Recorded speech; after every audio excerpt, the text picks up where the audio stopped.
నమస్కారం, welcome to I dream. ధర్మ మార్గం విత్ విజిత కార్యక్రమానికి స్వాగతం. ప్రస్తుతం మనతో పాటు ఉన్నారు ప్రముఖ జ్యోతిష వాస్తు పండితులు బ్రహ్మశ్రీ అన్నవరపు తిరుపతి మూర్తి అవధాని గారు. ఇప్పుడు వారితో మాట్లాడదాం. నమస్కారం గురుగారు. ఓం శ్రీ మహాగణాధిపతయే నమః. గురుగారు, నిత్య దీపారాధన విషయానికి వచ్చేసరికి చాలా మంది రకరకాల పొరపాట్లు చేస్తూ ఉంటారు అని అనిపిస్తూ ఉంటుంది. అంటే ఎవరికి తోచినట్టుగా వాళ్ళు చేసుకోవచ్చు అని చెప్పి కొంతమంది మాట్లాడుతూ ఉంటారు. కొంతమంది ఏమో లేదు అంటే ఒత్తులు వేసే విధానం దగ్గర నుంచి ప్రతి ఒక్కటి కూడా ఒక నియమం పాటించాలని చెప్పి కొంతమంది చెప్తూ ఉంటారు. అసలు నిజంగా జరిగే పొరపాట్లు ఏంటి? నిజంగా అవి పొరపాట్లు చేస్తే ఆ పూజ ఫలితం ఉండదా? వాటి గురించి తెలియజేయండి. సాజ్యం త్రివర్తి సంయుక్తం వహ్నినా యోజితం ప్రియం గృహాన మంగళం దీపం త్రైలోక్య తిమిరాపహ భక్త్యా దీపం ప్రయచ్ఛామి దేవాయ పరమాత్మనే త్రాహిమాం నరకాత్ ఘోరాత్ దివ్య జ్యోతి నమోస్తుతే అని మనం దీపారాధన చేస్తాం. నిత్య దీపారాధనలో చేసేటువంటి నిత్య పొరపాట్లు అంటే అనునిత్యము ప్రతి మనిషి చేసేటువంటిది పొరపాట్లే. పొరపాటు అనడం కన్నా అలవాటు అంటాం చాలా. ఎందువల్లనంటే సూర్యోదయం కాకముందు మీ ఇంట్లో మన ఇంట్లో మనకు దీపం వెలిగించి ఉండాలి. దీపారాధన జరగాలి సూర్యోదయానికన్నా మునుపు ముందే, అంటే దాదాపు 6 గంటల లోపే, 5:30 వెలిగించాలి. అలాగే సూర్యాస్తమానానికన్నా ముందు మన ఇంట్లో దీపారాధన వెలిగించి ఉండాలి. అంటే ఖచ్చితంగా 2 సార్లు దీపారాధన అనేది చేయటం ఉండి తీరాల్సిందే. లేదా ఉదయం పెట్టిన సాయంత్రం వరకు ఉంది శ్రేయోదాయకం, ఇబ్బంది ఏం లేదు. లేదా సాయంత్రం మళ్ళీ సూర్యాస్తమన సమయానికి దీపారాధన వెలిగించి తీరాలి. ఎందువల్లనంటే పూర్వకాలం వరకు వెళ్తే ప్రతి దేవాలయము కూడా 4:30-5 గంటలకల్లా సుప్రభాతం మొదలు పెట్టేసేవారు తీసేసి.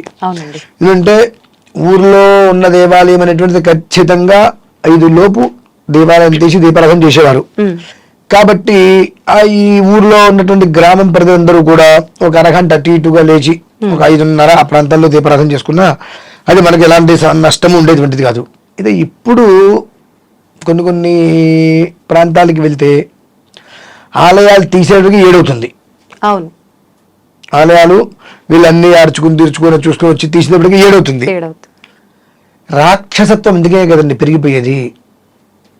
ఎప్పుడైతే గనక మనం 5:30 లోపు స్నానం చేసి దీపారాధన చేస్తే దైవత్వం అనేటువంటిది మనకు ఆపాదిస్తుంది. ఇప్పుడు అయ్యప్ప దీక్ష తీసుకున్నాను వీళ్ళందరం చూడండి. అవును, 40 రోజులు 5:30 లోపు వాళ్ళ స్నానాలు అన్ని పూజలు చేసుకుంటూ ఉంటారు. అందుకని చాలా ప్రశాంతంగా ముఖంలో కూడా ఒక మంచి కాంతి తేజస్సుగా ఉంటుంటుంది. 40 రోజులు పూర్తి అయిపోగానే ఇక నాదేనట్టుగా వదిలేసి మళ్ళీ 7-8 వరకు పడుకోవటం వలన మళ్ళీ రాక్షసత్వం అనేటువంటిది ఆపాదించేస్తుంది. ఇప్పుడు కూడా మనిషిలో రాక్షసత్వం దైవత్వం అనేటువంటిది మనం నిత్య దీపారాధన చేసే విధానాన్ని అనుసరించే ఉంటుంది. సూర్యోదయ పూర్వం చేసేటువంటిది దీపారాధన దేవతలకు చెందుతుంది. సూర్యోదయం తర్వాత చేసేటువంటిది రాక్షసులకు చెందుతుంది. ఏ దేవాలయానికైనా వెళ్ళి చూడండి, శివాలయాన్ని అభిషేకం చేసేస్తే అలా వదిలిపెట్టరు. తెల్ల బియ్యం అంటే అక్షతులు కానీ ఒక పుష్పం కానీ మారేడుదల కానీ ఏదో ఒక స్వామివారి మీద పెట్టి పక్కకి వెళ్తారు, ఒక అభిషేకం చేస్తారు. మళ్ళీ ఒక 15 గంటల తర్వాత అభిషేకం అంటే ఆయన మీద ఏదో ఒకటి పెడతారు కాబట్టి లింగాన్ని వదిలిపెట్టరు. ఎందుకంటే ఏమీ లేకుండా వదిలేస్తే రాక్షసులు వచ్చి ఆరాధన చేస్తారు. భగవంతుడికి రాక్షసు. గురుగారు, ఒక డౌట్. ఆలయ ప్రాంగణం, ఇప్పుడు మామూలుగా సినిమాలలో చూస్తుంటాం, ఆలయ ప్రాంగణంకి నెగిటివ్ శక్తులు ఏవి కూడా ప్రవేశించకుండా ఏదో ఆపేస్తున్నట్టు పవర్, అలా దయ్యాలు వేరు రాక్షసులు వేరమ్మా. రాక్షసులకి మనమే రాక్షసులు అంటే కృత్యం, రాక్షస ప్రవృత్తి అంటారు చూసారా, అది అంటే దుర్మార్గమైన లక్షణాలు వల్ల. ఇప్పుడు భగవంతుడు మీరు చేసినా నేను చేసినా ఎవరు చేసినా ఫలితాన్ని ఇస్తూనే ఉంటాడు. ఆ చేసే సమయాన్ని అనుసరించి వాళ్ళ యొక్క వ్యక్తిత్వం పెరుగుతూ ఉంటుంది. మనం సూర్యోదయం లోపు చక్కగా దీపారాధన చేసుకుని నమస్కారం చేసుకుంటే దైవత్వం అనేటువంటిది మనకు ఆపాదిస్తుంది. దైవపరమైన శక్తి వచ్చి ఒక మానసిక ప్రశాంతత ఏర్పడుతుంది. ఎప్పుడైతే 6:30 తర్వాత మనం నిద్రలో చేరిన తర్వాత దీపారాధన చేస్తామో ఆ దీపారాధన రాక్షసులకు చెందుతుంది. ఇప్పుడు మీరు ఇందాక అన్నట్టు ప్రతి ఒక్కరూ చేసేది ఇప్పుడు ఈ దీపారాధన కిందకే వచ్చేటట్టుగా ఉంది. అందరం కూడా ఖచ్చితంగా రాక్షస దీపారాధన చేస్తున్నాం. అందుకని దాదాపుగా మనలో 100కి 99 మంది రాక్షస కృత్యాన్నే పాటిస్తున్నారు మినహాయిస్తే దైవత్వాన్ని ఎవరు కూడా పెద్దగా పొందిన వాళ్ళు లేరు. ఎక్కడో రేరుగా ఉంటూ ఉంటారు వారు. కాబట్టి ఏంటంటే దీపానికి అంత పవర్ ఉందా అంటే మరి ఎందుకు దీపారాధన చేయడం? దీపారాధనలో అంత శక్తి ఉందా? ఇంకా చేయటం మానేయండి, దీపారాధన చేయక్కర్లేదు. ఇంకెందుకు దండగా? అంటే ఆ ఒక్క దీపం అనేటువంటిది మనం ఒక ఒత్తి వేస్తాము, ఒక నూనె వేస్తాము, అగ్గిపుల్లు పెట్టి వెలిగిస్తామంటాం. కాంతి పుంజమమ్మ అది, దారి చూపించేటువంటిది, ఆ దారిని నడిపించేటువంటిది కూడా అదే. కనుక దాని నుంచే మన జీవితం అనేటువంటిది ముడిపడి ఉంటుంది, మూలాధారం. ప్రతిదానికి మూలం కావాలిగా. ఆ మూలం ఏంటి? జ్యోతి. అది జ్ఞాన జ్యోతి కావచ్చు, మనం చూస్తే మన కళ్ళు కనిపించడం కావచ్చు, ఏదైనా సరే జ్యోతి అంటే వెలుతురు. ఆ వెలుతురుని ఏ రకంగా ప్రసాదింపజేస్తుంది అనేటువంటి విషయాన్ని మనం చూసుకోవాలి. అందుకనే ఇప్పుడంతా మనం చేయట్లేదేమో కానీ అమ్మ, దాదాపుగా పూర్వం నుంచి ప్రతి ఇంట్లో కూడా 5:30 రకాల దీపారాధన చేసేస్తారు. మనకి ఏదైనా ఇప్పుడు పండుగలు వస్తే మనం చేస్తున్నాం అంటే పెద్దవాళ్ళు చేసేస్తారు. ఎందుకంటే రాక్షసత్వం రావద్దు అని. అలాగే తలంటి పోసేటప్పుడు కూడా పొద్దున్నే పూసేస్తారు పెందలాడే. ఎందువల్లనంటే కొన్ని సమయంలో చేసేటువంటివే ఆ భగవంతుడి యొక్క పరిపూర్ణ అనుగ్రహం అనేటువంటిది వాళ్ళకి లభ్యమవుతూ ఉంటుంది. నదీ స్నానాలు చూడండి, 5:00 వెళ్తారు. ఎందుకు వెళ్తున్నారు? పని పట్టలేక, 7:00 వెళ్ళలేక కాదు కదండి. ఎప్పుడూ కూడా ఉషోదయం, అరుణోదయం, సూర్యోదయం. ఉషోదయం దేవతలు స్నానం చేస్తారు, అరుణోదయం ఋషులు స్నానం చేస్తారు, సూర్యోదయం సమయానికి మనం స్నానం చేసినప్పుడు ఆ ఒక్క ఉదకం మన మీద పడతాయి. అంటే బ్రహ్మ ముహూర్తం నుంచి సూర్యోదయం వరకు జరిగే విధానమా ఇదంతా కూడా? అంతే. ఆ సమయంలో మనం చేసేటువంటి దేవతలు ఋషులు స్నానమాడ ఉదకం ఏదైతే ఉంటుందో అది మన మీదకి పడుతుంది. మనం తొట్లోనే తీసుకుంటాం, అంటే మోటరే వేస్తాం, అందులో శక్తి మనకు తెలియదుగా. కానీ అది ఆ నీళ్లు స్నానం చేయడం వల్ల మానసిక ప్రశాంతత. మీరు దీనికి అయ్యప్పని చూస్తే తెలిసిపోతుంది కదండి. 40 రోజులు కాగానే మళ్ళీ వాళ్ళు రాక్షసత్వంలోకి వచ్చేసేస్తున్నారు వదిలేసుకొని. సో అంటే మనకు ప్రధానంగా ఆ మనిషి తత్వం ఏ రకంగా ఉంటుంది. కొంతమంది అంటారు అదేంటండి, ఇంట్లో ఎప్పుడు ఆయన దేవుడి దగ్గర 10 గంటలు కూర్చుంటారు, 6 గంటలు కూర్చుంటారు, ఇల్లంతా దీపారాధన. ఎవరికి ఉపయోగం? రావణాసురుడు కూడా చేసే పని అదేగా. అవును, రావణాసురుడు షట్కాల శివార్చన ఎవరు చేయలేదు, ఆయన తప్ప. అంటే 6 కాలాల్లో శివార్చన రావణాసురుడు తప్ప ఎవరు చేయలేదు.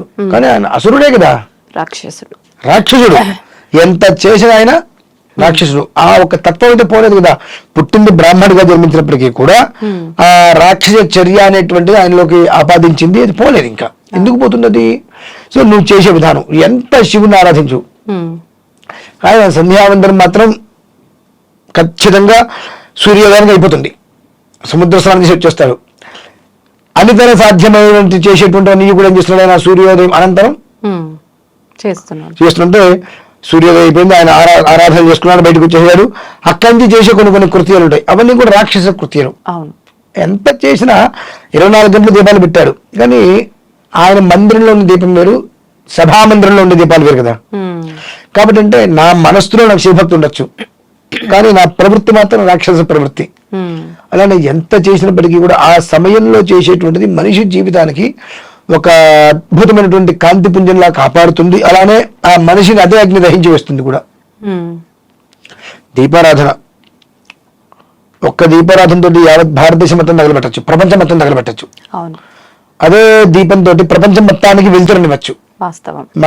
మన ఆలోచన, మన విధానం ఎలా ఉంది, మనం ఎలా చేస్తున్నాము, మనం ఎలా ఉపయోగిస్తున్నాము అనేది ఒక్కటే ముఖ్యం. దానికి మాత్రం ప్రతినిత్యము మనిషి ఉన్నంతలో ప్రశాంతంగా తన జీవితాన్ని తను సాగించాలనుకుంటే సూర్యోదయానికల్లా లోపు. అంటే మనం చేస్తున్న మొట్టమొదటి అతిపెద్ద పొరపాటు ఏంటి అని అంటే సూర్యోదయం ముందర దీపారాధన చేయకపోవడం. అంతే. ఒకవేళ చేసే విధానంలో కూడా మళ్ళీ ఇంకేమైనా పొరపాట్లు ఉన్నాయా అంటే, ఇప్పుడు ముఖ్య కాలాతిక్రమణ దోష ప్రాయశ్చిత్తం, ముఖ్యమైన కాలాన్ని అతిక్రమించి దానికి ప్రాయశ్చిత్తం చేస్తామంటాం కన్నా ముఖ్యమైన కాలంలో ఏం చెప్పబడింది? సాధ్యం త్రివర్తి సంయుక్తం ఉందిగా. ఇక మనకు 100 రకాలుగా పుస్తకాలు తీయక్కర్లేదు కదా, చేసుకో సరిపోతుంది. బ్రహ్మ విష్ణు మహేశ్వరులు ముగ్గురికి అయిపోయాయి. ఇందులో కొన్ని కామాక్షి దీపాలు, ఒక్క ఒత్తి వస్తుండే కుంభవత్తులు విషయవి అనునిత్యం అవి పనికిరావు. మరి ఎలాంటి అవి కొన్ని ఆరాధనలు చేస్తున్నప్పుడు ఆ కుంభవత్తు వేయటం కానివ్వండి, కామాక్షి వత్తు వేయటం కానివ్వండి, అంటే ఒక వత్తుతోటి ఇవి కొన్ని విషయాలకి మాత్రమే అది ఉపయోగిస్తుంది. మినహాయిస్తే ఇంట్లో నిత్యం దీపారాధనలో మాత్రం సాధ్యం త్రివర్తి సంయుక్తం ఉండి తీరవలసినదే. కొంతమంది చాలా పెద్ద దాంట్లో ఒక్కటే పెట్టి ఎప్పుడు అఖండంగా అలా ఉంచుతాము అని చెప్పి అంటుంటారు. అలా ఉంచొచ్చు అంటారా గురువు గారు? మనం చెప్పినా వాళ్ళు వినరు, అది పనికిరాదు అంటే ఒప్పుకోరు. అఖండం అనేటువంటిది పెడతాం. ఆ ఇంట్లో అన్ని మానేస్తున్నారా? లేదు. మరి ఎందుకు పెడుతున్నారు? ఉమ్, దసరా నవరాత్రులు పెడతారు, అది ఇళ్లలో ఎప్పుడు పెట్టకూడదమ్మా. ఉమ్, ఒక ఆశ్రమం, ఒక పీఠం, ఒక ఆలయం, అటువంటి వాటిల్లోనే ఉమ్, మనం అఖండాలు పెట్టాలి. ఇప్పుడు నా ఇల్లు ఉంది, నేను పెట్టుకోలేక, ఉమ్, కానీ నేను ఆఫీస్ పీఠం అని పెట్టుకుని అక్కడ ఎందుకు చేసుకుంటున్నాను? నా ఇంట్లో నెల తిరిగితే అమ్మాయికి ఇబ్బందికర వాతావరణం ఉంటుంది 3-4 రోజుల పాటు. ఉమ్, కాబట్టి నాకు ఇంట్లో అర్హత లేదు దాని అఖండాలు పెట్టుకోవడానికి. ఉమ్, కాబట్టి నేను ఇంట్లో పెట్టుకోవట్లేదు. నేను నవరాత్రులు వచ్చినా ఏది వచ్చినా ఏం చేసినా వేరే ఇంకో చోట పెట్టుకొని అక్కడ నేను ఎందుకు చేసుకుంటున్నాను? పిచ్చక్కే కాదు కదా. కొన్ని మనం పాటించాలి. అలా పాటించకపోతే దాని ప్రభావం మొత్తం అంతా ఉమ్, ఏం లేదు. మీరు అఖండం పెట్టినప్పుడు ఎంత అయితే అక్కడ మసి పెట్టిందో అంత మసి మీకు శుభ్రంగా సిద్ధంగా ఉంది మీకు పట్టడానికి. ఇంట్లో పెట్టుకుంటే మాత్రం ఉమ్, పెట్టకూడదు మా ఇంట్లో. పనికిరాదు. ఎందువల్లంటే సాంసారిక జీవితం ఇంట్లో నడుస్తుంది, అన్ని రకాల విధానాలు ఇంట్లో నడుస్తున్నాయి. కాబట్టి నీకు ఇంట్లో అఖండం పెట్టడానికి అర్హతలు ఏ కోశాన లేవు. నాకు ఇల్లున్నా నేను వేరే ఇల్లు తీసుకొని వేరే మఠం లాగా పెట్టుకొని పీఠం లాగా పెట్టుకుని ఎందుకు అక్కడ చేసుకుంటున్నాను?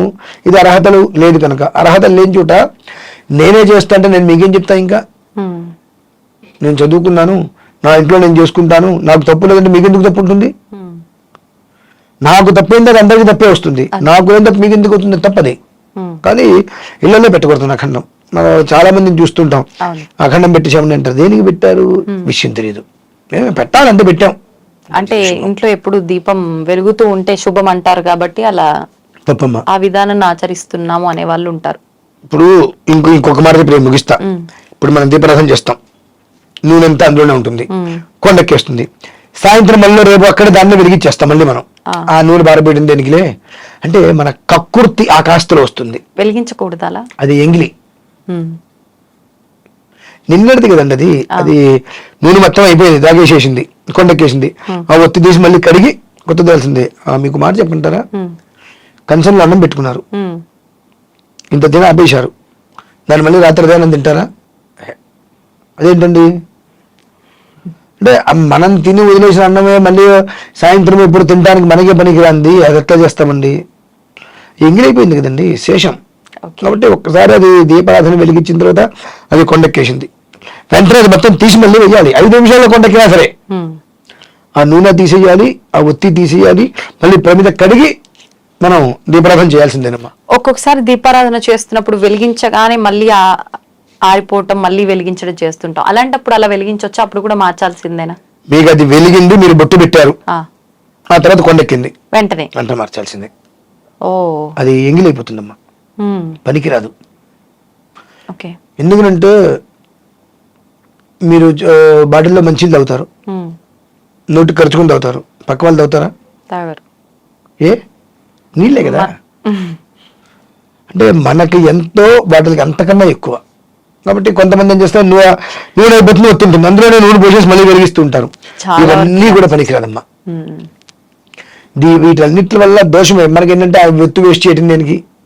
వాటిల్లో బయట ఎన్ని వేస్ట్ అవుతుందా మనకి అదే సౌందర్యంలో విపరీతంగా వృధా అవుతుంటాయి. అంటే ఏదో కావాలని చేయటం అని కాదు, కానీ మామూలుగా ఇలాంటి సహజంగా 90% ఇళ్లలో ఇది జరుగుతూ ఉంటదనే అనుకుంటా నేనైతే. అనుకోవద్దు, నిజమే అది.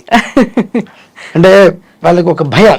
ఫస్ట్ ఆఫ్ ఆల్ ఈ నూనె పారిపోయకూడదేమో, ఆ నూనె పారిపోయడం దేనికిలే బోల్డ్, దాంట్లోనే మనకు ఖరీదు గుర్తొస్తుంది అనమాట. మనం అనవసరంగా వృధాగా పారిపోసే దేంట్లోనూ ఆ గదులు ఫ్యాన్ వేసి ఇక్కడికి వచ్చి కూర్చుంటాం, అవన్నీ గుర్తురావు. అంత నూనె పారిపోయాలంటే మనకు మామూలు రకరకాలు గుర్తొస్తాయి. ఆ ఒక్క దీపారాధన అనేటువంటి దాని మీద మనం చెప్పుకుంటూ సుమారుగా 10,000 వీడియోలు చేయొచ్చండి.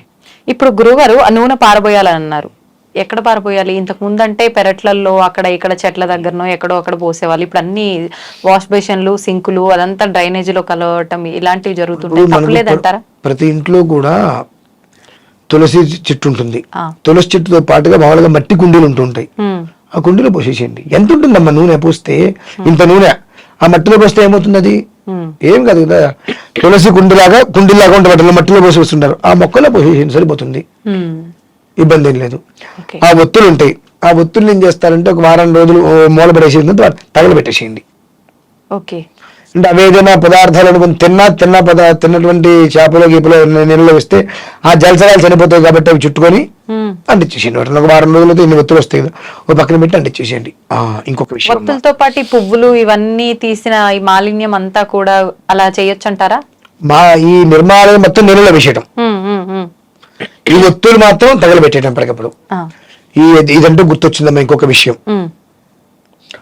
మేము ఎందరికీ చెబుతున్నాను, మనకు సమయం కలిసి వస్తుందని, తొందరగా పని అయిపోతుందనో రకరకాల ఆలోచనలు పెట్టుకొని ఒక డబ్బాలు నూనె ఒత్తులు కలిపి పెట్టేస్తాం మనం, నానబెట్టేయటం. అవి వాడకూడదు అట్లా.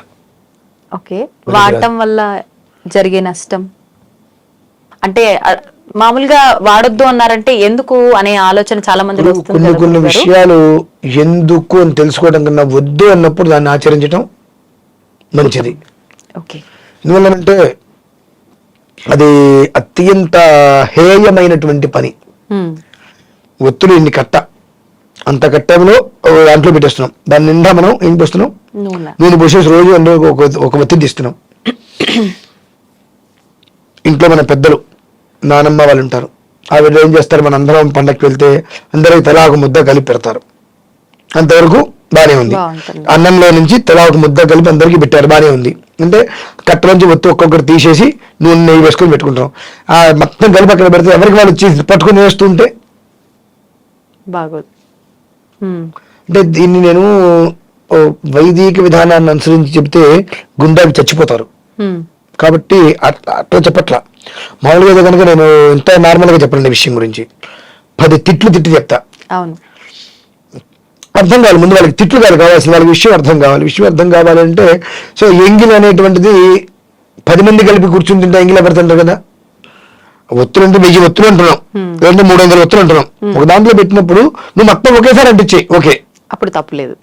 ఒక్కొక్కటిగా తీసి 1,00,000 ఒత్తులలో చేస్తున్నాం, 1,00,000 ఒత్తులలో వెలిగిస్తున్నాం, అది ఓకే. కానీ ఒక దాంట్లో కంప్లీట్ గా నువ్వు నూనె రోజు అందులో తీసి పెడుతున్నావు కదా, దానివల్ల మనకు పుణ్యం తీసి పక్కన పెడితే మోయలేని భారం పడుతుందమ్మా. చాలా నేను చూస్తూ ఉంటా, గబిక్కిన ఎవరైనా ఇంటికి వెళ్ళినప్పుడు చూస్తే దీపరాసం చూడదు ఎక్కడ ఉందామంటే డబ్బా దీని ఉంటుంది, ఒత్తులు ఉంటాయి అనుకుంటా, మొత్తం అందులో నెయ్యి నూనె కలిపేసేసి ఉంటాయి. ఏంటంటే ఇలా తిట్టిపోయిన అందులో తీసివేసేస్తామని అనుకుంటా. ఇల్లంతా ఒకసారి గలీజ్ వస్తాను, ఇంతటి దరిద్రాన్ని ఇంట్లో పెట్టి కూర్చుంటున్నారు, ఉన్నది సరిపోదు అన్నట్టుగా కొత్తగా ఇవన్నీ పెట్టుకుంటున్నారు. అడగకుండా చెప్పకూడదమ్మా, బయట మీరు పెట్టద్దని నేను చెప్పకూడదు అక్కడ. అంటే మీరు చూసిన తర్వాత వాళ్ళకి తెలియని విషయం చెప్పడంలో తప్పే ఉంది గురుగారు. ఇప్పుడు అడగకుండా చెప్పావనుకో, మీకు చెప్పిన పని ఏంటంటే నేను అనిపించుకోవాల్సిన కర్మ పడుతుంది నాకు మీకు. కానీ వాళ్ళు అడిగేలా నేనే చేస్తా, అడిగేలా చేసి అక్కడ ఆన్సర్ ఇచ్చి అట్లా పక్కకు వచ్చానమ్మా. చూసిన తర్వాత అంతా చూసి కాసేపు మాట్లాడుతూ ఇలా జరుగుతున్నాయి ఏమి జరుగుతుంది ఇంతకనే అంటే అక్కడ చూసా కదమ్మా, మీరు అట్లా దరిద్రపడి ఎందుకు చేస్తున్నారు మీరు, అప్పటికప్పుడు అంత శాతం పని చేస్తాను. ఇప్పుడు నేను చెప్పా కాబట్టి పడేయడం కాదు, స్వతహాగా మీకంటే బుద్ధి ఉండాలి, అప్పుడు వాళ్ళకి అది అర్థమయ్యే రీతిలో చెప్తా. చెప్పకుండా బయటకు రానండి, కానీ అడగకుండా మాత్రం చెప్పను, అడిగినా చేసి మరీ చెప్పొస్తా. ఎందువల్లంటే కష్టం ఎవరికైనా ఒకటి కదమ్మా. ఎందువల్లంటే కేవలం ఒకటి గమనించండి, ఇంట్లో ఎవరన్నా మనిషి చనిపోయినా ఆ దీపారాధన మాత్రం వెలుగుతూనే ఉంటుంది. ఇంట్లో దీపారాధన వెలుగుతూనే ఉంటుంది. మనం ఏదైనా ఊరిలో చూస్తే దేవుడి దగ్గర లైట్ వేసాను అంటూ ఉంటారు. అంటే ఎప్పుడు 360 రోజులు 24/7 ఇంట్లో దీపం అనేటువంటిది ఉంటేనే ఇంటికి శుభము అనేటువంటి విషయాన్ని మనం దృష్టిలో ఉంచుకుంటే ఉదయం 5:30కి చేస్తే అది సాయంత్రం 5:30 వరకు ఉంటుంది, సాయంత్రం 5:30కి మళ్ళీ చేస్తే మళ్ళీ ఉదయం 5:30 వరకు అది మనల్ని కాపాడుతుంటుంది. అదే దాని విధానం. ఇప్పుడు ఒక్కొక్కసారి ఈ రోజు ఉదయం వెలిగించిన దీపం మరుసటి రోజు ఉదయం వరకు కూడా ఉంటే అందులోనే మనం ఆయిల్ పోసి ఆ దీపాన్ని అలాగే కొనసాగించవచ్చు అంటారా? కొనసాగించడం ఇబ్బంది లేదు, దానికి వచ్చే దోషం ఏమీ లేదు. అయితే దాన్ని 2-3 రోజులు అట్టి పెట్టకూడదు. అట్లా మరి ఒకవేళ వెలుగుతున్నది మనం ఆర్పలేము కదా, అట్లా నూనె అయిపోయి దీపం కొండెక్కే వరకు వదిలేయాలంటారా ఒక రోజు తర్వాత? మీరు ఇప్పుడు ఉదయం 6ంటికి దీపారాధన చేసేసారు, 5:30కి, 10ంటికి 11ంటికి అటు వెళ్ళారు, నూనె మొత్తం అయిపోవచ్చింది, చూశారు, అప్పుడు నూనె పోయింది మీరు అందులో, మళ్ళీ సాయంత్రం వరకు ఉంది, ఓకే. కొండెక్కుతుంటే మీరు చూశారు, చూసినప్పుడు పోయింది, చూడలేదు మనకు సంబంధం లేదు. అది మనం చూసినప్పుడు ధర్మం, మర్నాటికి అది ఉంది, నమస్కారం, ఇంకో దీపం మనం వెలిగించుకోవాల్సిందే, ఇంకో దీపారాధన పక్కన, దీనికి సంబంధం లేదు, ఉండకూడదు. ఇంకా దీంట్లో ఇంకా మళ్ళీ మనం ఆయిల్ పోసి అది 24 గంటల తర్వాత మళ్ళీ మనం దాంట్లో ఏమైనా చేసామంటే అది అఖండం కింద వస్తుంది. అది మహాపాపం మళ్ళీ. కాబట్టి దాని అట్లా వదిలేసి అది ఉన్నప్పటికీ మనం వేరే దీపారాధన మనం చేయాలి, చేసుకోవాల్సింది తప్పదు. అప్పుడు సంఖ్య మారిపోతుంది కదా గురుగారు. దీపారాధన మళ్ళీ ఇది ఇట్లా ఉంటది, ఆల్రెడీ 2 దీపాలు వెలిగిస్తారు, ఒక్కటి వెలిగించకూడదని చెప్పి మళ్ళీ 2 వెలిగించడం. అస్మిన్ వర్తమాన వ్యవహారకి చాంద్రమానే స్వస్తి స్త్రీ క్రోధనామ సంవత్సరే ఉత్తరాయణే శిశురతు మాఘమాసే కృష్ణపక్షే అమాయాం బృహస్పతి వాసరే అన్నాం. అంటే ఇవాళ దీపారాధన చేసినప్పుడు సంకల్పంలో ఇవాళ చెప్పుకున్నాం. ఈ దీపారాధన ఇవాళ చేసిందా నేను రేపు చేసేదా? ఇవాళ చేసింది అంటే సంకల్పంలో నిన్నది అది. ఓకే ఓకే ఈ సూర్యోదయానికి దానికి సంబంధం లేదు ఇంకా. ఓకే, ఈ మన సూర్యోదయానికి ఈ తిథివార నక్షత్రాలకి ఈ దీపారాధన మనం మళ్ళీ అట్లా. ఓ అర్థమైంది గురుగారు. సంతోషం గురుగారు, నిజంగా చాలా మంచి విషయాలు తెలియజేశారు. నాకు తెలిసి దీపారాధన గురించి ఇప్పటి వరకు చర్చించుకుంది కానీ లేదు, ఇది ఒక సెకండ్ లో విజయవంతం. అవును, 10,000 వీడియోలు చేయించండి. కానీ మనం ఎప్పుడు మాట్లాడుకునే దానికన్నా కూడా ఈసారి నిజంగా చాలా కొత్త విషయాలు వచ్చినాయి. చెప్పారు మీరు, నిజంగా ధన్యవాదాలు గురుగారు. పరమేశ్వర, కొత్త విషయాలు కాదమ్మా, ఉన్న విషయాలే. అంటే మామూలుగా సాధారణంగా మాట్లాడుకుంటూనే ఉంటాం ఏదో ఒకటి, అంటే ఒత్తులు ఎన్ని వేయాలి, ఏ నూనె వాడాలి, పువ్వులు ఉంచాలా తీయాలా, పువ్వులు ఉంటేనే చేయాలి, ఇలానే మనం ఎక్కువగా ఎవరైనా కూడా ఇలాంటివే మాట్లాడతారు. కానీ ఇప్పుడు మనం మాట్లాడినే మాత్రం ఎప్పుడు మాట్లాడకుండా ఉన్న విషయాలు మాట్లాడడం జరిగింది. ధన్యవాదాలు గురుగారు.